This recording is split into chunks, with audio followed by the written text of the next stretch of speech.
Hi viewers, welcome to the spicy chef. இன்றைக்கி நம்ம பார்க்க போகிற டிஷ் என்னென்னு பார்த்தீங்கன்னா வெண்டைக்காய் மிளகு வறுவல். இந்த வெண்டைக்காய் மிளகு வறுவல் செய்ய தேவையான பொருட்கள் என்னென்னு பார்க்கலாம் வாங்க. இங்கே பாருங்கள், வெண்டைக்காய் மிளகு வறுவல் செய்ய தேவையான பொருட்கள்லாம் எடுத்து வச்சுட்டேன். இப்போ அதை என்னென்னு பார்க்கலாம். வெண்டைக்காய் நல்லா வாஷ் பண்ணி கட் பண்ணி எடுத்து வச்சுருக்கேன். கேப்சிகம் பொடியாக கட் பண்ணி வச்சுருக்கேன். தேவையான அளவு கொத்தமல்லி கருவேப்பிலை எடுத்துக்கோங்க. 1/2 டீஸ்பூன் மஞ்சள் தூள், 1 டீஸ்பூன் கரம் மசாலா, 1 டீஸ்பூன் மிளகாய்த்தூள், 1 டீஸ்பூன் மல்லித்தூள், 1 டேபிள் ஸ்பூன் மிளகுத்தூள், ஒரு பெரிய வெங்காயத்தை எடுத்து கட் பண்ணி வச்சுருக்கேன். ஓகே, வாங்க நம்ம இப்போ வெண்டைக்காய் மிளகு வறுவல் எப்படி செய்கிறதுன்னு பார்க்கலாம். அடுப்பில் கடாய் வச்சுக்கோங்க. வச்சுட்டு தேவையான அளவு எண்ணெய் ஊற்றிக்கோங்க.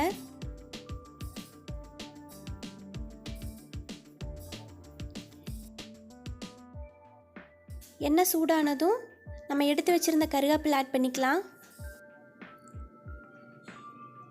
இப்போ கட் பண்ணி வச்சுருந்த வெங்காயத்தை ஆட் பண்ணிக்கலாம். இப்போ எடுத்து வச்சுருந்த கேப்சிகம் ஆட் பண்ணிக்கலாம். கேப்சிகம் ஆப்ஷனல் தான், உங்களுக்கு தேவைன்னா ஆட் பண்ணிக்கோங்க. நாங்கள் ஃப்ளேவருக்காக கேப்சிகம் ஆட் பண்ணிக்கிறோம். இப்போ லைட்டாக கிளறி விட்டுக்கோங்க. வெண்டைக்காய் நம்ம எண்ணெயில் தான் ஃப்ரை பண்ண போகிறோம். அதனால் ஆனியன் ரொம்ப வதங்க தேவையில்லை, ஓரளவு வதங்கினாவே போதும். இப்போ நம்ம வெண்டைக்காய் ஆட் பண்ணிக்கலாம்.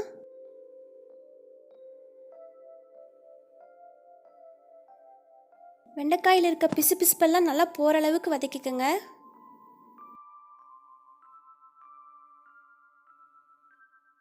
இப்போ பாருங்கள், வெண்டைக்காயில் இருக்க பிசுபிசுப்பெல்லாம் போயிடுச்சு. இந்த ஸ்டேஜில் நம்ம எடுத்து வச்சுருந்த மசாலா பொருள் ஆட் பண்ணிக்கலாம். மஞ்சள் தூள், மல்லித்தூள், கரம் மசாலா தூள், மிளகாய்த்தூள்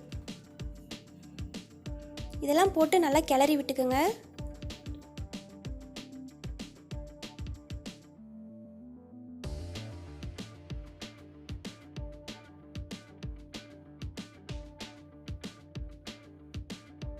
மசாலா பொருட்கள்லாம் கிளறி விட்டாச்சு. இப்போ நம்ம கொஞ்சம் உப்பு ஆட் பண்ணிக்கலாம். உப்பு ஆட் பண்ணி நல்லா கிளறி விட்டுக்குங்க. அடுப்பு லோ ஃப்ளேமில் வச்சு வெண்டைக்காயை ஒரு 15 மினிட்ஸ் நல்லா வேக விடுங்க. அப்போ தான் வெண்டைக்காய் நமக்கு கிறிஸ்பியாக கிடைக்கும். அப்பப்போ லைட்டாக கிளறி விடுங்க, அப்போ தான் வெண்டைக்காய் அடி பிடிக்காமல் இருக்கும். இப்போ பாருங்கள், வெண்டைக்காய் நல்லா வெந்துருச்சு, நல்லா கிறிஸ்பியாகவும் வந்துருச்சு.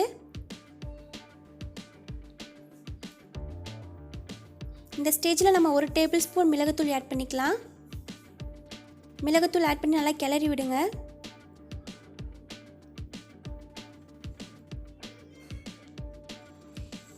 இப்போ கடைசியாக நம்ம கொத்தமல்லி தழை ஆட் பண்ணி அடுப்பு ஆஃப் பண்ணிடலாம். அவ்வளோதாங்க, வெண்டைக்காய் மிளகு வறுவல் ரெடி ஆயிடுச்சு. இது குழந்தைங்களுக்கு ரொம்ப பிடிக்கும். இது உங்கள் வீட்டில் செஞ்சு பார்த்துட்டு எப்படி இருந்துச்சுன்னு கமெண்ட்டில் சொல்லுங்கள். உங்களுக்கு இந்த வீடியோ பிடிச்சிருந்துச்சுன்னா லைக் பண்ணுங்கள், ஷேர் பண்ணுங்கள், கமெண்ட் பண்ணுங்கள். மறக்காமல் சப்ஸ்கிரைப் பண்ணுங்கள். பக்கத்தில் இருக்க பெல் ஐக்கானையும் ப்ரெஸ் பண்ணுங்கள். தேங்க்யூ ஃபார் வாட்சிங்.